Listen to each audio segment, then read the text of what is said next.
The address for no ye Badwam so kase me moache me moakwa ba me da se social Adom TV nsem no ato ye mboase aboabo na de obeti no so kahie bi ene se kwiani ya wosere nipa dumienu se wonka no honkogya na fuma no wote kodo so mu ntumye no abeto dwa se nipa no emu enum na mpanifo yi wo mu a wonom afri mu na nsia nso wo mo etiase baako wayira sanso ana wonom a ewo kidney ho ha na okọ renal unit ewo kolebu no wo mu nyina akeka wo ho abakopie mu marhye Badwam ya enkopototwe akoso na oswafo ya wo hwe sikasem honsem eso finance minister wuchiemu a 4 million Ghana cedis ebeya wo mu nyemu na enkokolibu na wo ka hodo bi a wode no wonfa enkotua we ne nsem ahodo bi na mbe so mo se Badwam so kase DSTV channel 280 Go TV channel 119 Facebook ni Adom TV Extra wuhia me a eya frame anochi wa ba achwa se wa finchimu no medetwa so ama ya mane boni kwasi dwamena di nsem wachi ni nyina no kwiani ba ko ya wosre nipa ya moye manko amakoma kudumienu se onkogya na fuom na fuom a wokogya no wode kodo na efa sutade eso na wabra wono ekono wanhu de siye na kodo no emuntumye ya na wode omu firi maame krobo na wo mo eko chiri braye no ebe ejata wabra kodo no emuntumye wonsom wo aboafo beboa ya timi yi nipa nsia ba kwayira enum a woyi wo mo de abeto dwa se wo mo atwara nanom e wonsie do si wo chibra aye nra nwumre be saginu krok ani se na tabi yefu wo chibra ho ti ya ofa amanfo manko ye djuma ma omo enti nra okofa bi no fi ma mikrobo a wodi omo kona mako ye djuma nti omo duru so na no ho na se na adi asan kakra na mo yes omo di kro twa nso no mako na phone so ho akoye djuma ti na omo ye nipa dumienu a omo ko ti omo ko no nso no finfiri no na kro no ebutu ye kro no butu na prepare no ama nipa nsia de omo ahwere omo nkwa na nipa nsia de omo atini agare so na ayi omo ho na no peye koduru ho no nse ya foso anya nipa enum a omewu asoso ba ku de obuso nso na se a ye nya no na omo ye ma no mampenifo no nyensa na nkwada nso so nyensa na mprempre ya nya mampenifo no mienu na ya nya mufra no so nyensa yemfiri ho na yenkwa apomode mu ensem emu wono mo kidney ho hawo na ebrano kopie mu kolebu renal unit na wo mkoda dialysis so no emu bi akeka wo ho abom akopie mu marhye Badwafie wochiemu ankomototwe enkoso wo fa kolebu renal unit a omanfo bia na se mpanifo ho no matum se kada ho ya wo mo aboswafo abo wo mo aso wo mia ho nkomototwe akopie mu marhye Badwam wo so mo nso wode won yade akopie mu marhye Badwam ho no mu hu ne sampa omanfo wo ta yade ne brepa na wabro mu kodru ho no mo no ena wonom eda swafo hwesikasem ho nsem so no woda na CS waje atum se won fasika botene bi enkonkote eka no so ebinemum wosa kire se wo mu hia dodo no a nsentwefo nhia mu ase no ena tetene ni ema ye wonom ekuo no kire se ebe yanka ba no mode homoden sanse de wo hia no eso chen kakra ya wode ama wono apart from cost no cost na no go yezen no dialysis process na go take 4 hours. Nti say ko hospital na machines ne ndose no nipa bebre to no nti e component here na nipa 1 per number before hour. It means that about 24 hours to get to your 10. All do so I also work on machine with 4 hours. So eventually not the 8 hours no kono. Nti e ka or psychologically draining a lot of patients no e go ha them stress no wontum on na one way give up it's a best separate abana yen hu bi papa. Deputy ranking member no ewo ayaresabia committee so ewo mrahye Badwam Elizabeth Ofosu ejare enso edi tudwa se amanfo nsem a womo edi atudwe aban no enhwe se obetu ho anamo edi amo. Alarm that was raised by the minority members of parliament on the health committee led by our ranking member Honorable Minta Akando, where we brought to the fore the fact that Kolebu renal unit has been closed down and members were actually suffering. I think that the minister going forward should be more proactive. It shouldn't be that the minority always have to raise the alarm before action is taken. Nansem krono embo no ena so afo hwe apomode ho nsem so mpanimfoɔ to nsa frɛ no sɛ ɔmmra mmarahyɛbadwam no ɔmɛkyerɛ deɛ nti a saa namontuo no firi sɛ kɔlebu mpanimfoɔ kyerɛ mu sɛ kaba hɔ nti renal unit wɔn atom hɔ no wɔntu ho anamɔ biara na wagyegye adam wɔ na wabrɔ soafoɔ yi ɛkɔyɛ ɔde nsɛm to dwa no na wɔkyerɛ sɛ soafoɔ yi a wɔhwɛ sikasɛm ho nsɛm so akadofori ata kora ma kwan sɛ saa ɛka no a kɔlebu renal unit no deɛ no ɛno yɛ 4 million Ghana cedis no wɔn mu nyɛ saa sika nim na nkɔ hɔ na mpanimfoɔ ɛmfa nso ka no ano sɛ bi obetumi abie na adwuma akɔ so na wɔn mo yɛ adeɛ ɔba hɔ no bɛda fidie so no ebenya akwanya agye saa yarehwɛ no. Of this unfortunate situation, the ministry, in collaboration with Kolebu and the Ministry of Finance, is considering one of the following options: the possible inclusion of dialysis on the National Health Insurance Benefit Package, the granting of subsidies based on proposal received from Kolebu, and the possible review of the tariffs to ensure sustainability of the services. And Mr. Speaker, it may interest you to note that the private health facilities charge between 800 and 1,300 Ghana cedis for just a session of dialysis. The decision on the options enumerated above, Mr. Speaker, will be announced as soon as practicable. Why it is only this South African company that can provide the consumables. And Mr. Speaker, even though we've not yet seen the contract, the information we have is that the machine was given for free. So meaning that the consumables are priced above the open market. And so why are we where we are? If you take, for example, the fees and charges that we gave, 380, yes, over the period, there may be some challenges, what we call exchange rate difficulties, but Confanoche is operating with the same 380 and they've not closed the unit. Every honor and what in there and some emuswa for her one in there one some so Matthew Poku Prempen so a copy of Marche Bejafie and any Nampany for Busa say a quan ben war fast washe na a car who do my Ghana yebo so obedient Yamaho debedi Jumano won't she and us will be found one day. Nanny Sikajian why a deno, sa or how did you know brassy and I said to a chakran war and a Matthew Poku Prempen says one message I say ECG in netco or Baba can say you will community in our boom no my Juma. Ye edikasubom sebeya obefa so na ntokro bi ededa ba bia mu won sika nwuru kono otumi aboa ni nyina no ne nchiemu a wode to emarse bedwa no animuni. Netco, even though it's small,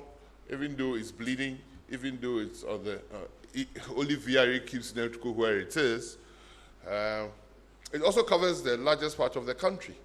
So Netco is really suffering, and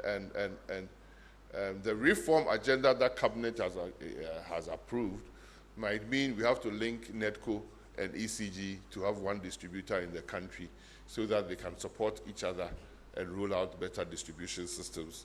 Wasan edi tudwa niema hodo bi a asoye no ede gu akwam a womo ede hwese meters a enho akwa atwe no womo befa kwan bi so a womo ebetimi enye bi na omanfo so ho atom. Netco,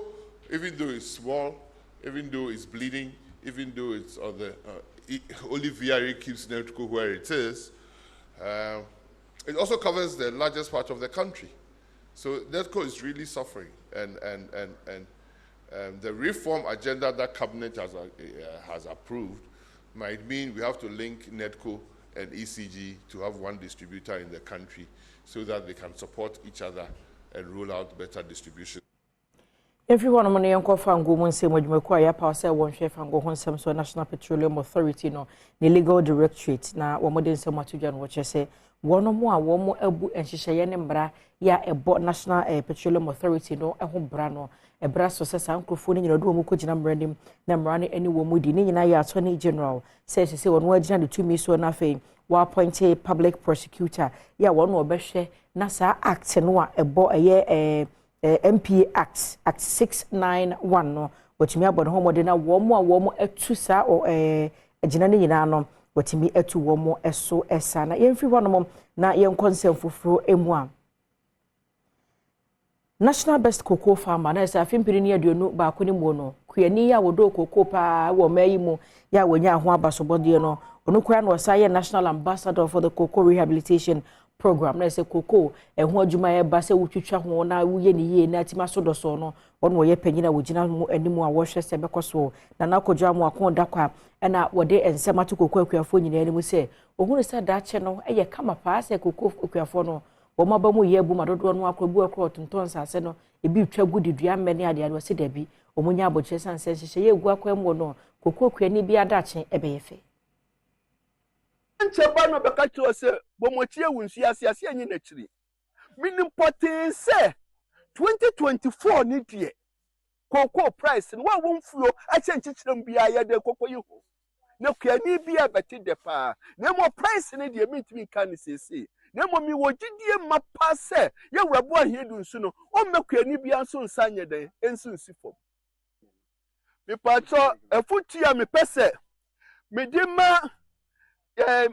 kuyafo bonga na ha nyina ne se wanye prunia kokoo no entime nso. Deputy Manager Emma Southwest Cocoa Board Michael Okwampa Ajiman enso ne Adom News nsentwofo etwetwe nkomo no wode to kuafoi enim se enso achichere BMT site body ana ye nese ewa ha na body na ye nese wa ha no body a ye de ebeye cocoa rehabilitation akuafo a ye twa won cocoa no ye siesie won cocoa no body a ye de ema won na won de atete won cocoa na won edua no aha ana yenya edi free wo achichere Western South region. Last year ye body one produce body 3.5 million ede mayen ma ye che ede makuafo se mene wo kase ene ewa ha yi no body no mako 1.9 million aye ready ewa ha aye ede kire kuafo mo hu se ya ye krado se mfuo na ye ba be siesie ede ama wo no na kade a ye hia kese pa a eye body no eno so aye ready eti hwebe efi oforisuo bosome ekokoto ne ma bosome nimu no body ne be ready a ye betumi de ama akuafo ama won adu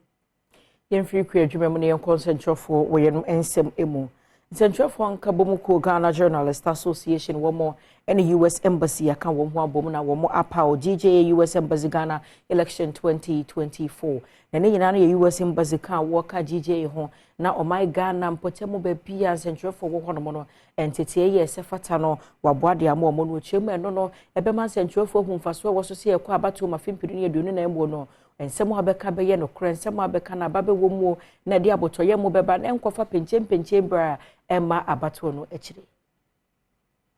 nsemtro edwuma na ye no yen ye be promote asomdwie ye be ma asomdwie edi ye kan ye be ma pepepe ye di ye kan ye be very objective ye be very fair ye be cross check ye fact ye insight ye use your platforms ye use your medium emfa incite tension na mum no ye medium na ye platform no e be use e dia propagate peace so said the American no ye can vote outi abom ye ba be ye the southern part ye be call the western ye be call the middle belt ye be call the northern. US Embassy ena ebo Ghana Journalist Association echidom ama Ghana Election 2024 project odi ahyehyɛ so atenetene nsɛmtwerɛfoɔ ɛfa ɛkwan yɛ ɔbɛfa so abɔ abato amane ho press attaché ɛwɔ US Embassy Ghana Kelvin Brosnehan ɛtwemu sɛ US Embassy bɛkɔ so abɔ GJ ɛkyidom sɛ bɛyɛ asɛ adwumadie obetumi ɛde ahyehyɛ so awie. The US Embassy and the GJA are long-term partners. We've worked together for many years to defend press freedom and to provide resources and training for Ghana's journalists. And this next year will be no different. We'll support GJA's regional training for journalists to improve their fact-based reporting on elections, help fight election myths and disinformation, and support high-quality public information related to the elections.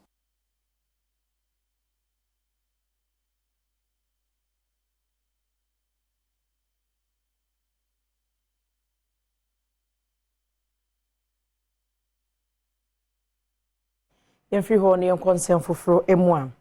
na afutuo akɔ ama adesuafoɔ afiakyerɛkyerɛfoɔ ne abatan wɔn nyinaa sɛ animanimu yɛ ɛnkyɛ kora ɔman Ghana baabi a nkwadaa no mpanimfoɔ bɛhwɛ na nsonsonnuro ne nnuro ahodoɔ bi wɔ hɔ nom a wɔde asosɔ nkwadaa no wɔnum no ɔsɔ pɛ sɛ wɔko eti ayadeɛ bi te sɛ schistosomiasis ɛna afɛ elephantiasis na wɔsi dwada yɛ bɛyɛ a na sɛ enum sosɔ no ne nnuro ne ma no ebɛfra sɛnti abatan nyinaa mo ani nkɔ ho no ntu wɔn afo na wɔn nkasa na wɔn ni na wɔhu ne sɛ aban no anasɛ mpanimfoɔ hwɛ apɔmuden ho nsɛm so no ɛbɛma sɛ nnuro no sɛ bɛyɛ nkwadaa yɛ apɔmuden ho nsɛm ebɛgyina brane da ɔmbɛma nkwadaa no aduro so yɛakyerɛ wɔn sɛ ɔmoma nkwadaa no nidi paa yie ɛsɛ sɛ aduro no ɛyɛ sonson aduro nti wɔsɛ akora bi ɔbɛdum bia no wɔdidi kama ansa na watumi abɛnum aduro no nti ɔmo kɔ a na ɔmo aka kyerɛ awofoɔ no yɛama ɔmo krata nketenkete akora bi abɛgye biribi akɔkyerɛ ne papa anaa ne maame so that ɔmo bɛhu sɛ da wei so no free 30th to 70th of November ya yɛadwa da ɛba yi akɔpem Friday yɛbɛma nkora no aduro nti awofoɔ bi a wa ɔbɛti bi a wɔsɛ wohu sɛ saa de sɛ ɛyɛ nationwide program ɛnyɛ tɛkyima nkwa ne yɛyɛ saa nti ɛda ne duru a mesrɛ wɔ anɔpa ma wɔba no aduane kama no wɔnnidi no wɔnnidi mmɛ Enoch Okra ɛyɛ municipal disease control officer na ɔne Adom kaseɛ atwetwe nkɔmmɔ ɛfa saa sonsunnuro adwuma yi a wɔba abɛyɛ ɛho and they be training a mom and you security supervisors say omobeko no more day nsunsunro and ne junsumoja nuru eba command kwalano akola bia o KG2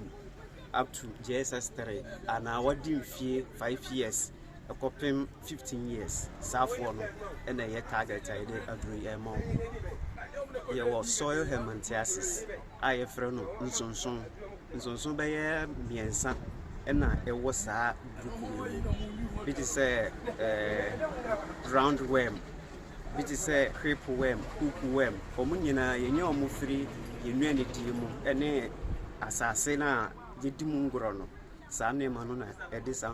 Yegusua ejina ngumasua mu ensem eso na ekumfi abaka hene ɛyɛ nana apa crunche ya wɔtɔ so ensom nana edi ne mpanimfo anim ya wɔro mo atwa homam ICT lab shonko kra wɔde ama ekumfi abeka Methodist Basic School no asese de Ghana abanye ne suade hunu baako ene so obebo stem ho dawuro esisi eho adan ne ade ma adesuafo ne ho mfaso ɛwɔ so sɛ osua abɛɛfo ne ma no ɛka ho bi no mo so afam de obetumi aye ne sɛ wo mo de ICT lab shonko yi ama sɛ adesuafo ne nso krom ho no mo no internet ni ho into a stressful hwe ngumasua ho nsɛm so sɛ ebeya nkomo na bi mra wo se beya lab ya wode ama adesuafo no obenya so mfaso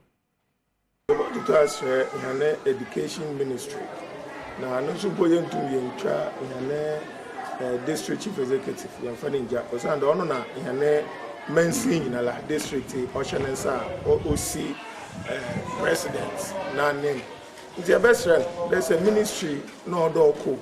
se hin no odoko ombo motin na wombra amede maba yi be mu aban ne bibiala wa ha nya na yedi eti ya detwem so mbra no so nkoma ha eno achi na no for riamanfo ya ne sika ka ho bie eno otimi esi ICT lab yi esai ede laptops eduno egumu editu dwase wode sre ekoto Ghana Investment Fund for Electronic Communication enim bese mfie num ne yesi wo hia ICT lab nanso wanya mo aye bi emfiri wo mo ne senti na nan mahemfo ne omanfo akeka won sase a watimi esi ICT center yi ommodi na so obemma computers na doso na adesuafo enya bi ede asua de ye be say that to asu nyun da wombra man ya boa wombra mo boa off an internet na za ebutumi za mamofo ba no tumo da ye wada mo en na akwani mo nti ye be say to onim there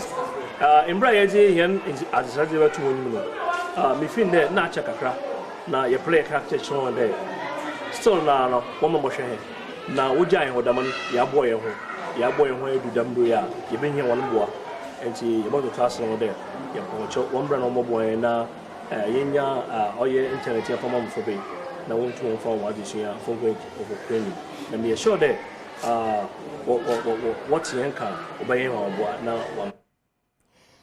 yenyina ekonfi abakanfo ensabie so na kase amde so mbono me fadi nyina nsi me na me homra ne ba de obokranta pensim mu ye online portal so nsam be de nyina ebeto so ma wuhia me a e ya frɛ me anno chewa